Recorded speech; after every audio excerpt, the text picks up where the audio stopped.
वासुदेव। श्री कृष्ण गोविंद हरे मुरारी, हे नाथ नारायण वासुदेव। श्री कृष्ण गोविंद हरे मुरारी, हे नाथ नारायण वासुदेव। श्री कृष्ण गोविंद हरे मुरारी, हे नाथ नारायण वासुदेव। एकमात्र स्वामी सखा हमारे, एकमात्र स्वामी सखा हमारे, हे नाथ नारायण वासुदेव। हे नाथ नारायण वासुदेव। हरि ओम। तो आज श्रीमद् भगवद गीता जी के 8वें अध्याय का प्रारंभ हम करने जा रहे हैं। बड़ा अलौकिक ग्रंथ है गीता जी में, क्योंकि इसके रचयिता जो है वो भी अपने आप में बड़े अलौकिक है। भगवान श्री कृष्ण जो है, एक्चुअली भगवान उसे हम कह सकते हैं। मेरे हिसाब से राम जो है वो पुरुषोत्तम है, मर्यादाओं के भीतर रहने वाले। लेकिन कृष्ण जो है उस मर्यादा के उस पार कहीं गए हुए ऐसे अलौकिक, क्योंकि कृष्ण के बाल्यकाल से ही कृष्ण ने लीलाओं का प्रकटीकरण इतने विस्तार से किया है। बचपन से तो पुतना को खत्म कर दिया, चक्रासुर को खत्म कर दिया। तो बाल्यकाल से ही उनके अंदर में भगवत्ता जो है वह प्रकटीकरण होता था, अभिव्यक्त होती थी। इसलिए बड़ा अच्छा लगता है जब उनकी बात हम सुनेंगे, क्योंकि मैंने पिछले बार कहा था कि 7वें अध्याय के बाद भगवान जो है भक्ति का मार्ग जो है प्रशस्त करते हैं। इसलिए एक 4 लाइन मैंने उनके ऊपर लिखी है, यानी कृष्ण के रूप कैसे बताऊं। कभी तूने मुरली बजाई, कभी तू सुदर्शन चलाए, कभी उसने मुरली बजाई, कभी वो सुदर्शन चलाए। बांसुरी बजाकर भगवान भाव विभोर कर देते सब लोगों को उसकी धुन से। लेकिन जब शिशुपाल का वध करना हो तो उसी कठोरता के साथ में सुदर्शन भी चलाते हैं। तो प्रशासन में भी कठोरता। कभी तूने मुरली बजाई, कभी वो सुदर्शन चलाए, कालिया से बचाएगा तू ही, और ग्वालन को तू ही रिझाए। सारे गुणधर्म जो है वो श्री कृष्ण भगवान के अंदर में है। तो उनका नाम लेकर हम उनके बताए हुए गीता के मार्ग पर चलने का काम करें, उनके बताए हुए मार्ग पर। राम का तो आदर्श अपने व्यक्तिगत जीवन में हम ले सकते हैं, राम एक आदर्श पुरुष। लेकिन कृष्ण पूर्ण गीता में, पूर्ण महाभारत में और भागवत कथा के अंदर में जो जो चीज़ें बताते हैं वो हम लोगों ने उसका आचरण करना चाहिए। ऐसी ये गीता श्रीमद् भगवद गीता जी जो है, आज हम उसका 8वां अध्याय करेंगे। और 28 अक्षर ब्रह्म योग जो है 28 श्लोक का है, तो 14 श्लोक तक जाने का प्रयत्न करेंगे। तो कुरवे जी पढ़ें, 14 श्लोक तक पढ़ ले, प्रयत्न करेंगे 14 श्लोक तक जाने का। ना हो तो जितना भी हो जाए परमात्मा की कृपा से। अपनी यही परिपाटी है ना, कोई बदल तो नहीं हुआ ना इसमें? नहीं, ठीक है। ओम श्री परमात्मने नमः। अथाष्टमोऽध्यायः। अर्जुन उवाच किं तद्ब्रह्म किमध्यात्मं किं कर्म पुरुषोत्तमम् अधिभूतं च किं प्रोक्तं मदिदैवं किमुच्यते अधियज्ञः कथं कोत्र देहेऽस्मिन् मधुसूदन प्रयाणकाले च कथं श्रेयो यतात्मा अभि। श्रीभगवानुवाच अक्षरं ब्रह्म परमं स्वभावोऽध्यात्ममुच्यते भूतभावोद्भवकरो विसर्गो कर्मसञ्जित अधिभूतं क्षरो भावः पुरुषश्चाधिदैवतम् अधियज्ञोऽहमेवात्र देहे देहवताम्बर अंतकाले च मामेव स्मरणमुक्ता कलेवरं यः प्रयाति स मद्भावं याति नास्तत्र संशया यं यं वापि स्मरन् भावं त्यजतन्ते कलेवरं तं तमेवेति कौन्तेय सदा सद्भावभावितम् तस्मात् सर्वेषु कालेषु मामनुस्मरयुध्य च मय्यर्पितमनोर्बुद्धिर्मामे विश्वस्य संशय अभ्यासयोगयुक्तेन चेतसा नान्यगामिना परमं पुरुषं दिव्यं याति चार्था पार्थानुचिन्तयम् कविं पुराणमनुशासितारमणोरय्यासमुद्धस्मरेद्य सर्वस्य धातारमचिन्त्यरूपमादित्यवर्णतमस्य परस्तात्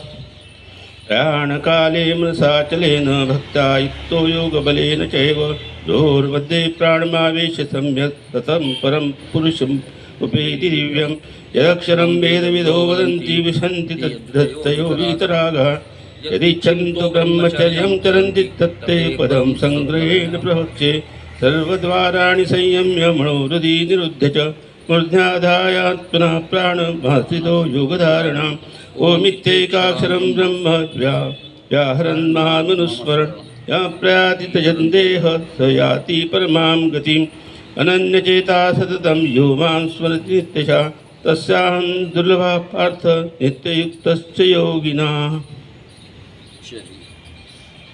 तो 8वें अध्याय के प्रारंभ में अर्जुन भगवान से 7 प्रश्न पूछते हैं। 7 प्रश्न। ये ब्रह्म क्या है,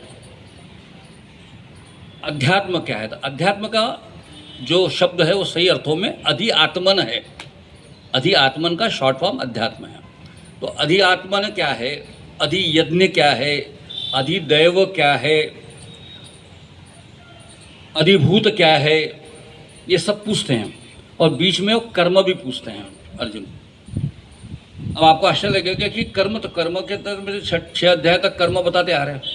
तो ये कर्म जो है पूरे ब्रह्मांड को चलायमान करने के लिए भगवान जो कर्म करते हैं उसके बारे में भी अर्जुन पूछते हैं। देखिए कि 7वें अध्याय से भगवान ने भक्ति मार्ग का मार्ग प्रशस्त किया है, वो यहाँ शुरू करते हैं।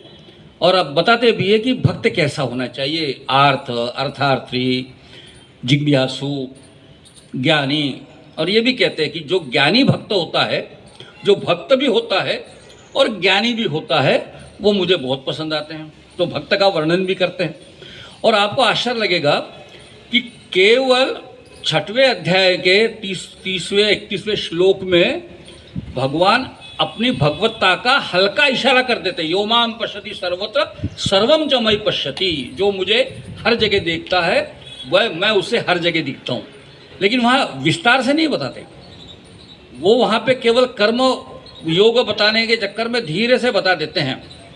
जैसे मानी के किसी स्कूल में जाते हुए बच्चा नहीं बोलता है, सुनता नहीं है, तो उसको बहाने से कहती है कि चलो हम घूमने चलेंगे, फिर अच्छे कपड़े पहन ले भाई, और धीरे से उसको स्कूल के दरवाजे तक ले जाती है और बोलती तू अंदर जा, मैं थोड़ी देर में आती हूँ, वगैरह वगैरह। तो भगवान ऐसा इशारे से कह देते हैं कि मैं क्या हूँ। लेकिन यहाँ पे 7वें अध्याय के अंदर में भगवान अपनी पूरी भगवत्ता का अब प्रकटीकरण करते हैं और कहते हैं कि मैं क्या हूँ। सुन, मैं पृथ्वी का गंध हूँ, सूर्य का तेज हूँ। ये सब बताना शुरू करते थे कि मेरे अन्न में सब जगत को धारण करता हूँ। मैं इस सूत्र के जैसा हूँ जिसके अंदर में सारा जगत मणि के जैसा वहाँ पे सरा हुआ हूँ। ये सब बताते बताते ये क्यों बताते हैं? क्योंकि धीरे धीरे अर्जुन से वो उम्मीद करते हैं कि ये भक्त बने और ज्ञानी बने। तो ज्ञान तो दे ही रहे हैं, तो भक्त बने। तो भक्त होकर ये जब युद्ध करेगा तो वास्तविक रूप में ये जैसा उनको उम्मीद है या अपेक्षित है वैसे होगा। इसलिए यहाँ पे ये 7वें अध्याय के अंदर में भगवान जो है धीरे से अपने सगुण साकार रूप का प्रकटीकरण करते हैं। ये समझ लो आप कि वो कल्पना देते हैं कि मैं हूँ, सामने तो भगवान है ना, प्रत्यक्ष भगवान देख रहे हो, भगवान कहते हैं कि मैं हूँ, मैं क्या हूँ ये सुन, मैं जगत का धारण करने वाला आदमी हूँ। ऐसे पहले अध्याय से और आखिरी का जो है 7वें अध्याय का जो श्लोक है, यहाँ से यह प्रश्न निर्माण होता है कि कहते हैं कि अंतिम समय पर जो ये अधिभूतम दैव माम साधियंतम च विदु प्रयाण कालेपि च माम ते विदुर्युक्त चेतस। जो पुरुष अधिभूत अधिदेव के सहित अधियज्ञ के सहित मुझ में आत्मरूप से देखता है, वो अंत समय कैसे जाता है, अंत समय मुझे ही प्राप्त करता है। यहाँ पे अर्जुन के मन में प्रश्न खड़ा हो जाता है और वो पूछता है कि अध्यात्म क्या है, अधिभूत क्या है। 7 प्रश्न है, उसका उत्तर भगवान दे रहे हैं। लेकिन यहाँ पे फिर आगे आकर आपको समझ में आएगा कि अभी निर्गुण निराकार का महत्व गाई जा रही है भगवान की तरफ से। तो यहाँ उत्तर देते हैं कि अक्षरम ब्रह्म परम स्वभावोत अध्यात्म उच्चते भूत भावोत भव करो विसर्ग कर्म संचित। इसका मतलब क्या, यहाँ पे एक विशेषता है, इसके पहले भी अक्षर और ब्रह्म ऐसा वर्णन आया हुआ है गीता जी के श्लोक के अंदर में, लेकिन यहाँ पे उसके आगे जाकर कहते हैं अक्षरम ब्रह्म परम परमम। ऐसा ये जो है कि परम ब्रह्म है। तो आप देख लो कि ये तीनों जो श्लोक है, अधिभूतम क्षरो भाव पुरुष देवतम अधि यत्नो अहम एवात्र देहे देहभूतम वर, यहाँ तक जो है ये 3-4 श्लोक जो है 2-3-4, इसमें भगवान ने अपने बारे में बताना शुरू कर दिया कि सबसे उच्च जगह के कौन है, सबसे पहले कौन है, तो ब्रह्म है, ब्रह्मलोक। और ब्रह्म के बाद जो नीचे शुरू हो जाता है वो अधिदेव। अधिदेव, ये अधिदेव मतलब ये सारी सृष्टि की जो शक्ति है, शक्ति केंद्र है, सूरज है, ग्रह है, तारे है, अनंत सूर्य है, ये सारी चीज़ें जो है वो सारी शक्ति के पुंज देव है, जिसके अंदर में पानी भी है, वरुण देवता भी है, इंद्र देवता भी है, अग्नि देवता भी है। ये सारे जो है ये सब देव अधिदेव देव में आ गए। और जो क्योंकि ये समाप्त नहीं होते, ये समाप्त कब होते हैं, कल्प में। उसके आगे हम ढूंढेंगे उसको। और अधिभूत कौन है, कि जिनका प्रगटीकरण भी होता है, जो जिसको हम कहते हैं कि उद्भव भी होता है और उनका विनाश भी होता है। ऐसे जो भूत है, जैसे आप और हम हैं, ये सृष्टि चराचर सृष्टि है, पेड़ है, पौधे हैं, खड़े होते हैं, बढ़ते हैं, फिर समाप्त हो जाते हैं। आपने खेत में लगाया चने का झाड़, चना लगाते हैं हम लोग, चना एक बीज बोते हैं, बीज से पौधा बनता है, पौधे से चना बनता है। यानी जो बोया है वही फल के रूप में दिखेगा, और जब दिख जाता है फल के रूप में, उसके बाद पौधा नहीं रहता, पौधा खत्म। और बड़ी मजा है, कौन सा पेड़ लगा है इसका ज्ञान हम सामान्य व्यक्तियों को फल देखने के बाद पता चलता है कि ये जो फल लगा है, आम का फल लगाया है पेड़ के ऊपर, पहले तो पता नहीं लगेगा पेड़ का क्या क्या लगा है, लेकिन अगर लगता है आम लगा, हाँ तो बीज भी आम का होगा, ऐसा मान के चलते हैं हम लोग। तो बीज से ये सब पैदा होता है। तो इन सब चीज़ों को भूत के अंदर में आता है, चराचर सृष्टि के अंदर में। अब इसके अंदर में जो है, अब आप करो कि भूत भावोद्भव करो विसर्ग कर्म संचित, मतलब विसर्ग मतलब त्याग करना। अब यहाँ त्याग का संबंध कहाँ से आता है, वो कहते हैं कि हमारे सारे सतयुग, त्रेतायुग, द्वापर युग, कलयुग, ये चक्र चलते रहने वाला है, ये चक्र चलते रहता है। तो इस चक्र में कलयुग भी समाप्त होना है। अभी आज कलयुग का जो काल है, अभी कलयुग है। मैंने एक बार कहा था आपसे कि जब पूजा करते संकल्प हम लोग लेते हैं ना संकल्प, तो उस समय जो संकल्प मंत्र कहते हैं, विष्णु विष्णु विष्णु श्रीमद् भगवतो महापुरुषस्य विष्णु आज्ञया प्रतमानस्य यद्य ब्रह्मणो द्वितीय परार्धे। फिर उसके अंदर में आता है श्वेत वाराह कल्पे वैवस्वत मन्वंतरे। चौथे अध्याय में अगर आप जाएंगे, चौथे अध्याय का पहला श्लोक है कि मैंने विवस्वान को ये योग सिखाया है और विवस्वान ने उसको वैवस्वत मनु को सिखाया हुआ है। तो ये वैवस्वत मनवंतर है।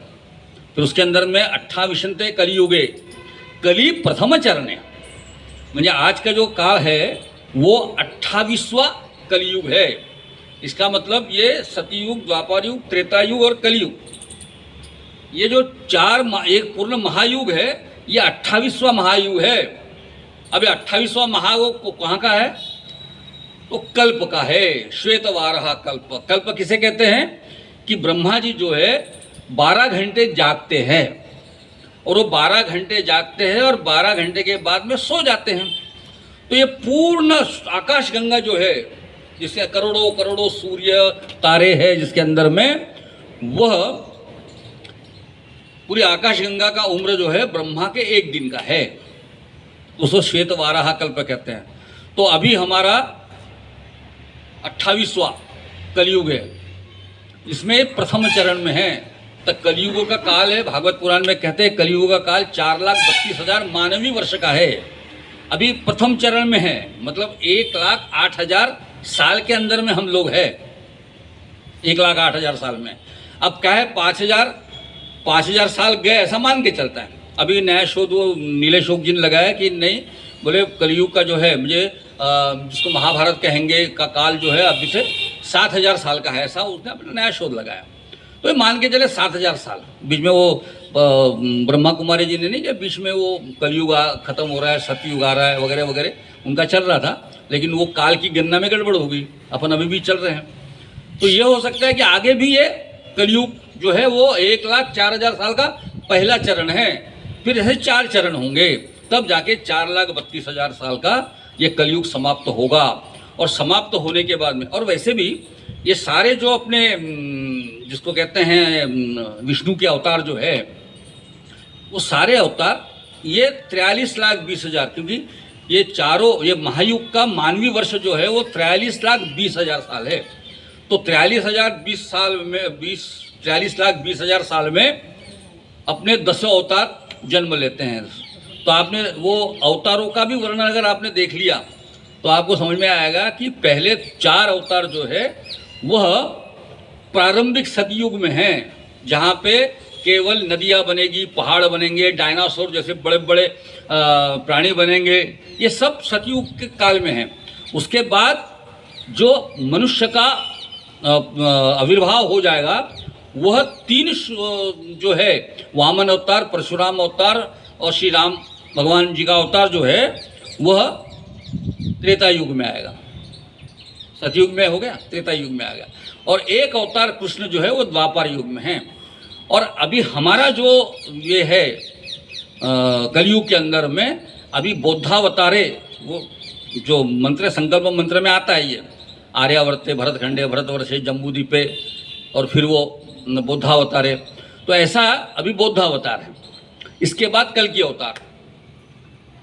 एक बार मैं टीवी पे देख रहा था, चल रहा था कि कोई कोई टीवी पे कुछ कुछ ऐसे दे देते हैं ऐसे प्रोग्राम, तो उसमें था कि कल की अवतार जब आएगा तब विध्वंस होगा। तो मैं बड़ा सोच में रहा था कि वाकई ऐसा कल की अवतार में प्रलय जो होता है, जो ये भगवान कहते हैं ना अपने 7वें अध्याय में कि मैं प्रभव भी हूँ, सृष्टि का प्रारंभ भी हूँ और महाप्रलय भी हूँ। तो प्रलय कैसा आएगा इसकी मैंने कल्पना कर रहा था। क्या वाकई ऐसा विध्वंस हो जाएगा, स्फोट हो जाएगा और सारा जल जाएगा? लेकिन अचानक हमारे एक मित्र है फड़के जी, मेरे गुरु हैं वो, उनके पास बैठा था मैं। उन्होंने कहा कि हमारे पास साइंस इतना आगे बढ़ते जा रहा है कि हमको केवल अभी ये पता चल गया कि नमक को पानी में डाले तो नमक पूरी तरह से घुल जाता है, नमक का अलग अंश अवशेष नहीं दिखाई देता है। लेकिन अगर वो बाष्पीभूत किया जाए, उसको भाप गर्म किया जाए, तो पानी खत्म हो जाएगा और नमक वहाँ आ जाएगा। ये केवल टेक्निक जो है हमें अभी पता चली है कि नमक के पानी को अगर उबाले तो नमक हाथ में आ सकता है, लेकिन आदमी के टेक्निक पता नहीं चली। लेकिन आगे आने वाले काल में विज्ञान इतना प्रगत हो जाएगा कि वो एक टेक्नोलॉजी क्रिएट कर सकेगा कि हमारा जो जीव तत्व है, वो जीव तत्व पूरे शरीर में व्याप्त है ना, कण कण में व्याप्त है, वो इसे अलग कर सकेगा। अभी मैट्रिक्स करके किसी ने पिक्चर देखी होगी, बीच में बहुत चली थी वो और टीवी पे आती थी मैट्रिक्स करके। उसमें ये कंसेप्ट है कि वो आत्म तत्व देह से बाहर निकालकर वो क्या बोलते टेलीफोन के वायर में से निकलकर कहीं और उपस्थित हो जाते थे और देह एक जगह रहता, उनका एक सेंटर बना हुआ है। तो कल्पना है उनकी, वो फिल्म है। तो उसके अंदर में क्या है, वो मशीन तैयार करते हैं, मशीनों को अभी आर्टिफिशियल इंटेलिजेंस, बड़ा शब्द आपने सुना होगा आर्टिफिशियल इंटेलिजेंस, कि वो मशीन को आजकल रोबोट को वगैरह हम लोग जो डायरेक्शन देंगे मशीन उतनी ही कर सकेगी। अभी तक के सिस्टम है, लेकिन आर्टिफिशियल इंटेलिजेंस नाम का एक बड़ा सा भयंकर आक्रमण अपने ऊपर होने वाला है, जिसके अंदर में मशीन वक्त पड़े तो खुद अपने आप सोच के अगला कार्यक्रम कर सकती है। कितना खतरनाक है, मशीन सोचना शुरू कर देगी। अभी नहीं करती, अभी जो हम सोचते वही मशीन सोचेगी, लेकिन आगे अगर मशीन सोचना करती है। इसका भी एक पिक्चर मैंने ब्लेड रनर देखा था कि एक आदमी रोबोट बनाया था, आदमी जैसे रोबोट। अभी रोबोट आ गए आदमी जैसे बनते हुए, बिल्कुल सेम, पता नहीं चलता कि आदमी है कि मशीन है।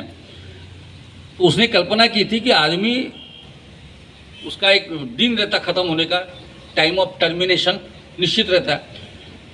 वो मना कर देते क्योंकि आर्टिफिशियल इंटेलिजेंस है, उनके मन में विचार आता है कि ये कौन आदमी होता है हमें ख़त्म करने वाला है।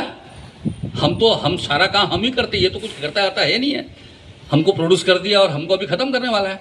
वो रिवोल्ट करते हैं, ऐसी वो कहानी है। बड़ी जयंत नार्लिकर ने भी बड़ा सुंदर एक बड़ी सुंदर किताब लिखी है, उसका नाम याद नहीं आ रहा है, लेकिन उसमें भी यही कल्पना है। तो ये टेक्निक अगर डेवलप हो जाए कि हमारे शरीर का आत्म तत्व हम अलग से निकाल सकें, समझेंगे, और अपने मर्जी से कभी भी ला सके, तो क्या होगा। विज्ञान का ये परमोच्च क्षण जिसको है, यानी अभी हम लोग देखते हैं ना, साधु योगी ये कर सकते हैं। योगी ने तो कई वर्षों पूर्व कर चुके हैं। अपने सारे जो योगी है, बड़े बड़े ऋषि मुनि हैं, ये तो इस तरह से अपने अंदर का देह तत्व निकालकर ब्रह्मांड के साथ में, अपन ने 6वें अध्याय में देखा कि सिद्ध पुरुष को कितनी सारी शक्तियाँ प्राप्त होती है। तो उसके अंदर में ऐसे योगी, सिद्ध जो योगी रहते हैं, वो ये कर सकते हैं, और जिनके वजह से उनको कई युगों का, सालों का, वर्षों का इतिहास उनको पता है और उन्होंने वो सब लिखा है। लेकिन विज्ञान अभी उस मार्ग पे जा रहा है, और जिस दिन ये हो जाएगा 1,08,000 साल के ख़त्म होते होते विज्ञान इतना प्रभावशाली हो जाएगा कि वो अपने शरीर से आत्म तत्व बाहर निकाल कर फिर प्रवेश कर सके। इस स्थिति में अगर अपने आप को लाया तो कल्पना करो कि हम क्या है। ये शरीर जो हमारा है वह कणों का बना हुआ है, सूक्ष्म कणों का, और पूरे कणों में एक मैग्नेटिक जो है जीवात्मा जो है उस पूरे शरीर में व्याप्त है। और ऐसा अगर हम ये कल्पना करें कि हमारा शरीर जो है वो कॉम्पैक्ट है, कॉम्पैक्ट, अगर ये इसके अंदर का प्राण तत्व निकल गया और ये धूल के जैसा बनते जा रहा है, तो पूरे ये अपने इस मोहल्ले के अंदर में जितनी बड़ी धूल होंगी उतना एक आदमी है ना। ये अगर कॉम्पैक्ट करे तो आदमी उतना दिखेगा, और कॉम्पैक्टनेस जो है वो ख़त्म हो गया तो इसके तरफ। और ऐसा जब स्थिति आएगी तो कोई भी व्यक्ति जब देह से अलग होकर इस अंतरिक्ष में विचरण करेगा तो फिर वो देह में आना पसंद नहीं करेगा। उसे लगेगा क्या ये हाड़ मांस पास सब सारा चक्कर में ये देह मलमूत्र से के साथ सजा हुआ है, अब मैं इसमें वापस नहीं आता। यहाँ से शुरू हो जाएगा इस धरती के अंदर में। ये मेरी कल्पना है, ये कहीं मैंने कहीं शास्त्र में नहीं पढ़ी है, मेरा सोच है कि इस तरह से धीरे धीरे इस धरती के ऊपर के पहले आदमी समाप्त हो जाएंगे, और फिर धीरे धीरे उसके ऊपर में डिपेंडेंट लाइफ साइकिल जो है प्राणियों की वो धीरे धीरे ख़त्म हो जाएगी, और ये जो है पृथ्वी का ग्रह जो है वो बिल्कुल निसत्व हो जाएगा।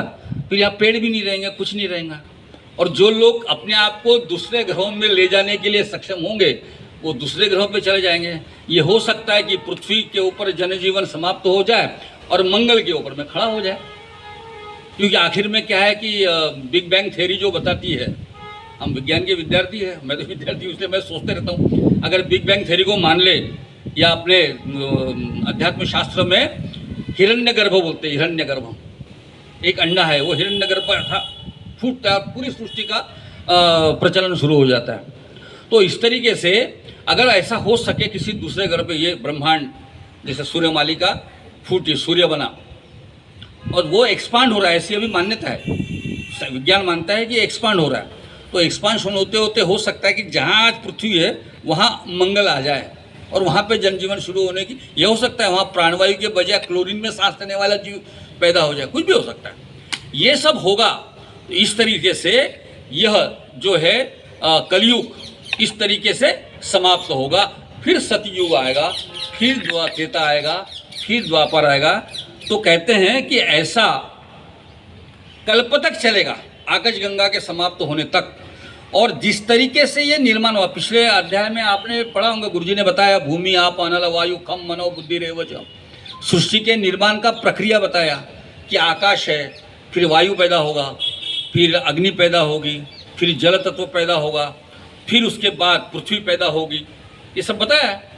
तो ये शास्त्र ये कहते हैं कि जैसा प्रगटीकरण होता है लय भी उसी तरीके से वापस जाएगा। पृथ्वी जो है जल में मिलेगी, जल से अग्नि परिवर्तित हो जाएगा, अग्नि से फिर वायु होगा, वायु से आकाश में विलीन हो जाएगी। और कहते हैं कि ऐसा फिर ब्रह्मा जो है वह सो जाते हैं एक दिन के बाद, 12 घंटे के बाद, और उनका जो काल है वो 100 साल का है। और अभी 50वें साल के ब्रह्मा की बात चल रही है, द्वितीय परार्ध है, ब्रह्मणे द्वितीय परार्ध है, ब्रह्मा के 50 वर्ष हो चुके हैं। और इस एक दिन के अंदर में 14 मनवंतर आते हैं, 14। तो मैंने कैलकुलेट किया कि 71.6 बार ये 43,20,000 साल जो है वो 71 बार घूमेंगे। सतयुग, त्रेता युग, द्वापर युग, कलयुग, सतयुग, त्रेता युग, द्वापर युग, कलयुग, सतयुग, ये घूमेंगे। हम कहाँ पे हैं? हम ये द्वितीय ब्रह्मा के 51वें साल के एक दिन जो श्वेतवाराह कल्प है उसके अंदर में अभी तक के 27 बार ये महायुग हो चुके हैं। 27 बार, अभी 28 से है, 28 के प्रथम चरण में हम खड़े हैं।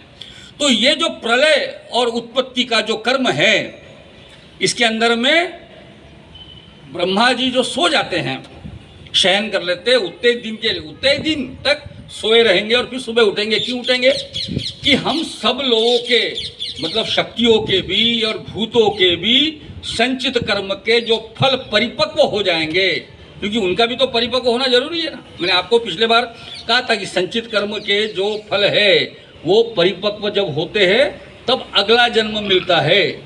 ये मैंने आपसे कहा था, धृतराष्ट्र की कथा मैंने बताई थी और अपने दशरथ राजा की भी बताई थी कि वो परिपक्व होने के बाद में इस जगत का प्रभव क्रिएट होता है, उत्पत्ति क्रिएट होती है। और वहाँ पे फिर भगवान जो स्वयं वो उठते हैं अलसाए हुए से और उनके मन में एको हम बहुश्याम, मैं एक से बहुत हो जाऊं, ऐसी इच्छा का निर्माण होता है। वो हल्का सी इच्छा निर्माण होता है बराबर। फिर सृष्टि का कार्यक्रम चलेगा, फिर 1000 साल तक आगे चलेगा। फिर 28वां के बजाय 29वां कलयुग आएगा, उसका चलेगा। तब तक हम कहाँ रहेंगे पता नहीं। हमारी तो उम्र कितनी है, 50-60 साल की, और ये तो करोड़ों करोड़ों करोड़ों वर्षों का कार्य हिसाब है। तो ये जो काम है भगवान करते हैं, इसको भगवान ने कहा है मैं ये कर्म करता हूँ। विसर्ग मतलब त्याग, ये मेरा संकल्प है कि एक को हम बहुश्याम, मैं एक से बहुत हो जाऊं। ये संकल्प का त्याग, संकल्प भी हम लोग त्याग के साथ ही करते हैं ना। जैसे आपको मालूम है पूजा का हमारे हाथ में पानी और चावल के दाने लेने के बाद में हमसे संकल्प करवाते हैं और संकल्प हम नीचे छोड़ देते, तो ये त्याग ही करते हैं ना हम लोग जमीन के ऊपर में, वो क्रिया है। वैसे ही विसर्ग मतलब त्याग करना, यह है परमात्मा का कार्यक्रम। और उसे भगवान कहते हैं कि ये सारे जगह पे ये सारा जो कर्म है वो अधियज्ञ है, वही अधियज्ञ है जो मैं करता हूँ, ये निर्माण करता हूँ आपको। और ऐसे कई वर्षों तक चलने वाले इस कार्यक्रम में जो व्यक्ति मुझे स्मरण करता है, अंतकाले च मावेव स्मरण मुक्ता कलेवरा, जो अंतकाल में मुझे स्मरण करता है वह मुझ तक पहुँचता है, इसमें कोई संशय नहीं है। और आगे का कहते हैं कि ये तो है जो मुझे याद करने वाले भक्त की गति बताइए। कि जो मुझे याद करता है वो मुझ तक कैसे पहुंचता है, लेकिन जो मुझे याद नहीं करता उनका क्या होता है। यम यम वापी स्मरण भावे तजे अंते कलेवरम, जो तम तमय वेति सदा तद्भाव भावित, जो जिस भाव का स्मरण करता है उस भाव को प्राप्त हो जाता है। मैंने बीच में राजा भरत की कथा आपको बताई थी, शायद आप लोग नहीं थे। राजा भरत की कथा है कि राजा भरत स्नान करने गए थे तो अचानक एक हरिणी जो गर्भिणी रहती है वो खेलती हुई आती, तो एक शिकारी उसको तीर मारता है और जिसकी वजह से घबरा के वो पानी में गिर जाती है और उसके अंदर का जो है हरिणी का पिल्ला जो है हिरणी का वो जमीन वो पानी में गिर जाता है और भरत के हाथों में आ जाता है। और भरत जो है उसको इतना प्रेम करता है, घर ले जाता है, उसकी फिक्र करता है, उसके साथ खेलता है, इतना हो जाता है कि मरते समय भी वह उसका ही ध्यान करते रहता है, करके अगले जन्म में वो हिरण बन जाता है। लेकिन उसके सारे अच्छे कर्मों के वजह से पूर्व जन्म की स्मृति हिरण के काल रूप में भी उसके साथ ऐसी कथा है। तो ये बताया कि यम यम मापी स्मरण तजंते कलेवरम, ये बड़ा महत्वपूर्ण है। क्या है ये स्मरण भाव, ये भी आप शब्द सुन लो। आप स्मरण भाव मतलब स्मरण, तो स्मरण तो ऐसा नहीं होता कि एक दिन में आज याद आया तो आज ही याद आ जाएगा। ये स्मरण की प्रक्रिया हमारी पूरे जन्म काल से चलती रहती है। इसको बोधजन्य स्मरण कहेंगे हम लोग। 3 संबंध है बोधजन्य स्मरण, जिसको कहेंगे संबंधजन्य। तो ये जो है बोधजन्य मतलब जैसे आपके पाँव के अंदर में अंगूठा है, कोई याद करता है क्या इसको? कब याद आता है? जब उसे ठोकर लगी होती है, उसके बाद वो सहलाता है अरे मेरा अंगूठा, और बार बार अंगूठे की तरफ हाथ ले जाता है। तब तक उसे अंगूठे का पता नहीं है। अपने शरीर के अंदर में सारी चीज़ें है, हमें कुछ पता ही नहीं है। गाड़ी चलाते हम लोग, तो गाड़ी चलाते समय अपना सारा कार्यक्रम बातचीत भी करते हैं, ये सब करते हैं, लोगों से जो है फिल्म गाने भी सुनते हैं, लेकिन सड़क नहीं भूलते हम लोग, वो चलते रहते। तो ये जो है बोधजन्य स्मरण। और आपको बताऊँ स्मरण बचपन से हमें बताया गया है। और हमारा ब्रेन सेल्स है ना, ब्रेन सेल, ब्रेन के अंदर में सारे कण जो है वो हमारे स्मृति के कण हैं, जमा करते रहते हैं। बचपन को बताते बेटा देख गैया देख, गैया देख, अपन नहीं बताते बच्चों को गैया देख, गैया देख। तो गैया कैसी है और उसको गैया कहते हैं, तो वो उसमें ब्रेन सेल में जमा हो जाते हैं। ये ममा देख, ममा देख, तो मम्मा दिखता है। ये पापा देख, ये सब हम याद दिलाते हैं उसको।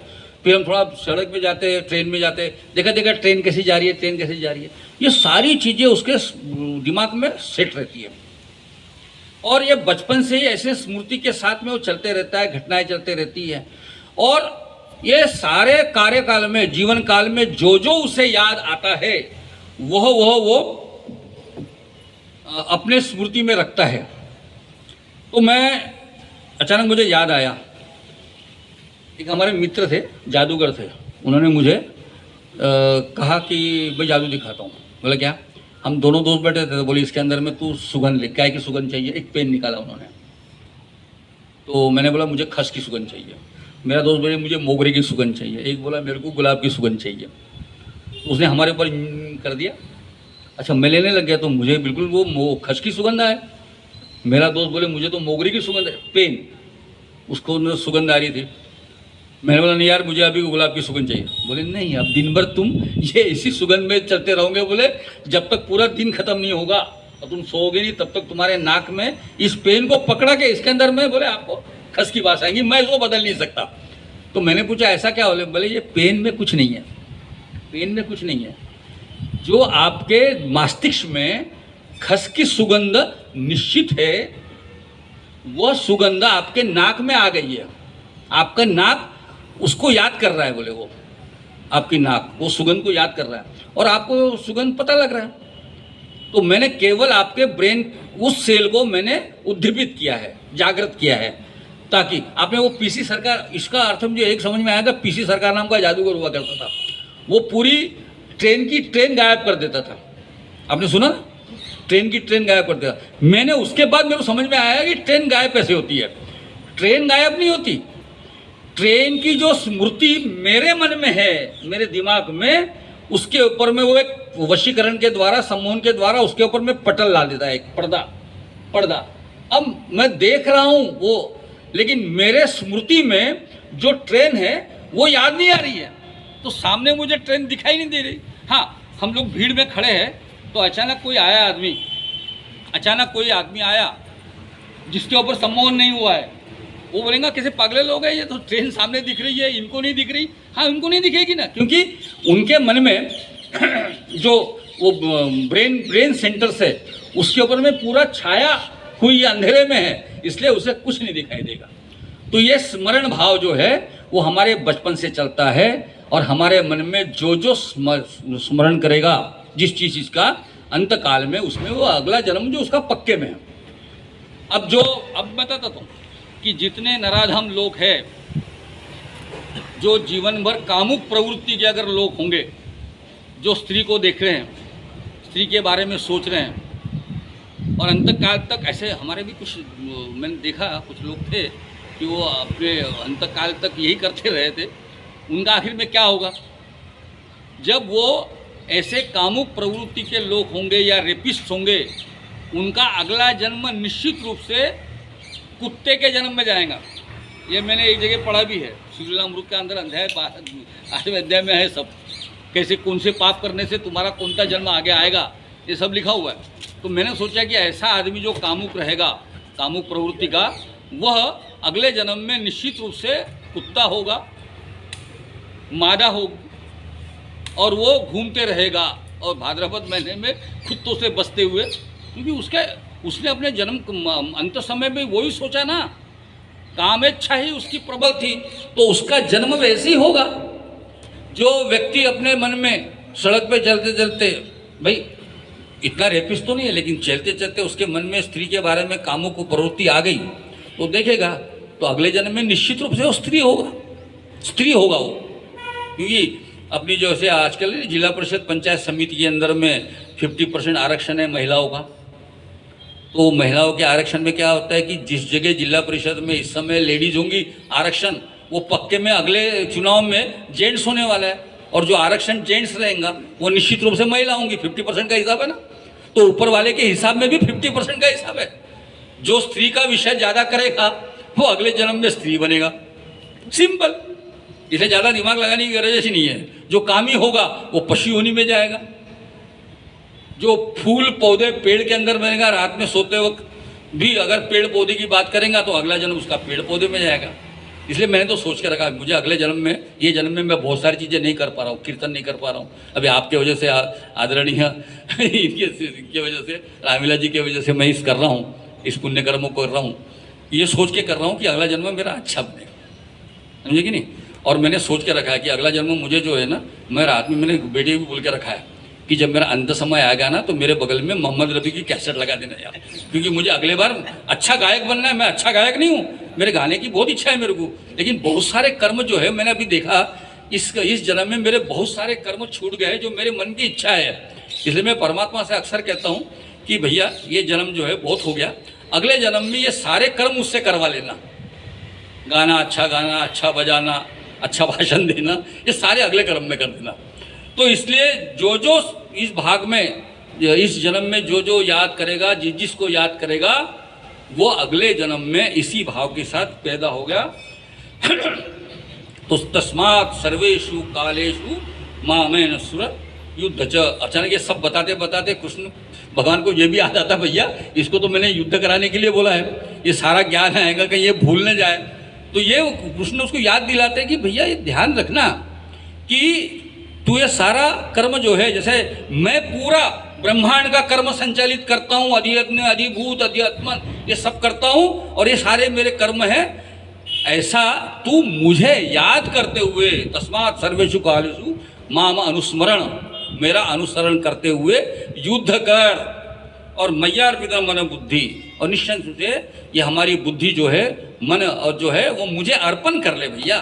और ये मत कर कि मैं कर रहा हूँ, मैं लड़ रहा हूँ, मैं कुछ नहीं कर रहा हूँ, तू भर। क्योंकि अभी यहाँ पे जो है इसके बाद के श्लोक है, ये निर्गुण निराकार का प्रकटीकरण बताते हैं। फिर बताते हैं कि परमेश्वर के ध्यान के अभ्यास रूप योग से निरंतर चिंतन करता हुआ अभ्यास योग युक्तेन चेतसा नानी न अन्यगामिना परमं पुरुषम दिव्यम याति पार्थ चिंतयम। तो ये चिंतन कर निरंतर चिंतन करते हुए मुझ तक पहुँचेगा। उसके बाद वो कहते हैं कि जो पुरुष मुझे कवि मतलब सर्वज्ञ पुराणम अनुशासिता अनोरणिया, मतलब देखिए मैंने एक किताब भी लिखी थी अनोरणिया थोकड़ा, इसी आधार पर लिखी थी कि आदमी जो है ना एक अणु के जैसा है। वैसे देखा जाए तो आदमी का प्रारंभ भी अणु से होता है, छोटे से दो स्त्री पुरुष के अणु मिलते हैं, गर्भ बनता है, आदमी पैदा होता है, बड़ा होता है, समाप्त हो जाता है। तो परमेश्वर के बारे में कहते हैं, तुकाराम महाराज का भजन है अनुरणिया थोकड़ा तुका आकाशा एवड़ा। अणु से भी तू छोटा है लेकिन आकाश से भी तेरा विस्तार बड़ा है। तो ऐसा इन्होंने कहा है, भगवान कहते हैं कि जो कवि है अनादि है, पुराण सबके नियंता है, अणु से भी सूक्ष्म है और सर्वस्य धातरम अचिंत्य रूपम, तो सबको धारण करने वाले आदित्य वर्ण प्रकाश में, आदित्य मतलब प्रकाश में, ऐसा जो और पूरे अविद्या से अज्ञान से परे ऐसा भगवत ज्ञान जो है जो प्राप्त कर लेता है और सच्चिदानंद परमात्मा का स्मरण करता है, वो प्रयाण काले मनसा चले न भक्त्या युक्तो योग बलेना चाहेगा। अब विधि भी बता दी, जो स्मरण करता है वो अंत काल में योग बल से, यहाँ पे सिद्ध लोगों के लिए बताई है, आम आदमी के लिए कठिन नहीं है। सिद्ध बल से भ्रूण के मध्य प्राण को स्थापित करते हुए निश्चित मन से स्मरण करता हुआ मुझ परमात्मा को प्राप्त होता है। मैंने आपसे बोला था सांख्य योग का वर्णन करते समय कि अपना शरीर जो है वह एक पूर है। हमारा पुरुष शब्द जो है ना कैसे बनाई, हम आपको बताया था कि एक पूर है जिसके 9 द्वार है, 9 खिड़कियाचा डोल आद मूर्ति बसौली, ऐसे मराठी में एक भजन है। तो ये 9 दरवाजे का ये शरीर है परकोट, इसके अंदर में आत्म मूर्ति बसौली, उसके अंदर में जीवात्मा बैठा हुआ है। लेकिन आम आदमी जब उसका प्रयाण हो जाता है, अंतकाल आ जाता है, तो वो इस 9 दरवाजे से ही बाहर जाएगा, ये निश्चित। आम आदमी तुम्हारे हमारे जैसे, हम लोग तो क्या है, वैसे ऐसा है कि हम बहुत सामान्य लोग हैं, हम अभी योगी नहीं बने हैं, सिद्ध तो बने ही नहीं है, हम आम आदमी हैं। तो हमारे जो चक्र है, 7 चक्र जो है, मूलाधार, स्वादिष्ठान, मणिपुर, अनाहत, विशुद्ध, ये जो पूरे है, स्वादिष्ठान और नीचे रहता है मन के पास में लास्ट पोर्शन में वो मूलाधार, उसके बाद स्वादिष्ठान। तो हमारी जो कुंडलिनी है, जो शक्ति है, चेतन तत्व है, वहाँ सुप्त रूप में रहती है और नीचे रहती हैं। तो हम आम आदमी जो है वो सामान्यतः अपने इस, जैसे अपने 5 कोश बताए गए, अन्नमय कोश, प्राणमय कोश, मनोमय कोश, विज्ञानमय कोश और आनंदमय कोश। तो हम सामान्य आदमी अपने अन्नमय कोश में रहते हैं। हमारी चिंता केवल ये रहती है कि भैया खाना पीना सही जगह, बच्चे ठीक ठाक हो जाए, हमारा सारा सोच। हम कोई योगी नहीं है तो हम वहीं हैं, इसलिए हम लोग अपना अपान वायु जहाँ रहता है, हम अपान वायु के गिर्द गिर्द घूमते रहने वाले लोग हैं। लेकिन जैसे जैसे हम योग की तरफ जाएंगे तो उसके बाद हम, जैसे ये कहते हैं ना, ये प्राणायाम करवाते हैं आप लोगों को योगी लोग, ये क्या है, अन्नमय कोश के बाद का जो शरीर है, अन्नमय शरीर, उसके बाद प्राणमय शरीर होगा। तो प्राणो अपान जो है, प्राण और अपान वायु का मुझे श्वासोश्वास जो होता है, श्वास और उच्छ्वास जो होता है, ये प्राण और अपान वायु का कर्म है। अपान वायु जो है जोर से क्रियाशील होकर खींचती है तो श्वास अंदर आता है, और प्राण उसको नीचे से उस वायु को खींचता है, ऊपर में फेंक देता है, उसको उच्छ्वास कहेंगे। तो इसकी गति जो नियंत्रित करने का काम जब होगा तब हम प्राणमय शरीर में पहुंचेंगे, फिर हम मणिपुर के स्तर पर सहस्त्रा चक्र के तक आएंगे हम लोग। लेकिन हम जो है ये सामान्य रूप से, हमारा प्रयाण काल जब होता है तो हमारा प्राण जो निकलता है वो 9 दरवाजे से निकलेगा। कहते हैं ना मुंह खुला हुआ है, मरते समय तो कहते हैं कि इसका मुंह से इसका प्राण निकल गया, मुंह नहीं रहा तो कहते हैं कि कान से निकल गया होगा। तो ये 9 दरवाजे से निकलता है। लेकिन जो योगी होते हैं वो कैसे, उनका क्या होता है, तो योगी के बारे में कहते हैं कि जो आदमी जो है सब इंद्रियों को रोककर जो अपनी है, 12-13 श्लोक के अंदर में ये बताते हैं कि सर्वद्वारानि